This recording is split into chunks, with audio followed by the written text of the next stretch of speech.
আসসালামু আলাইকুম বন্ধুরা, গতকাল আপনাদের যে ছাগলটি দেখিয়েছিলাম, ছাগলটি বাঁচার কোনো সম্ভব হাঁটাও দিন না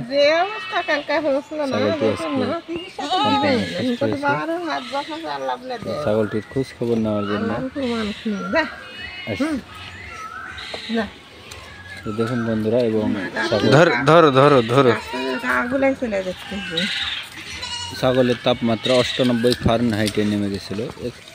এত নিচে নামলে ছাগল কাছে গেলেও তো বাঁচে না, শতকরা 2-1টা বাঁচে।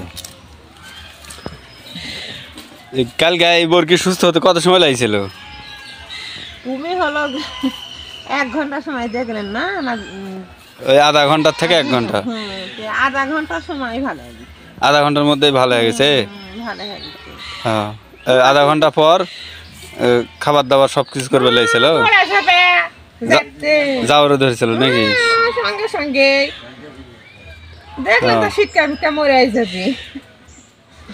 আল্লাহর হায়াত তুছে চিকিৎসা সঙ্গে সঙ্গে করেছে। তুমি তো শুনলে না চিনি ভেবে তো ওই টাইমের মধ্যে মানে বকরের মধ্যে আগের চিনি ভালো তাহলে তোমার ঠেনতাম না, সকলই দৌড়ে গেছি। মাথার টানি টানি এমনি এখন সবকিছু ঠিকঠাক হয়ে গেছিল, ঠিক খাওয়া দাওয়া যাওয়ার কাটা। কালকে করে 2 বার যা পেশাব করেছে, মানে ওই পাটা খিলাম, ও বাবা খিলাইনি। আচ্ছা খিলাই দাও, ওই যা ওষুধ যেটা আছে সব খিলাই দাও। অসুবিধা হবে না না? আচ্ছা চলো।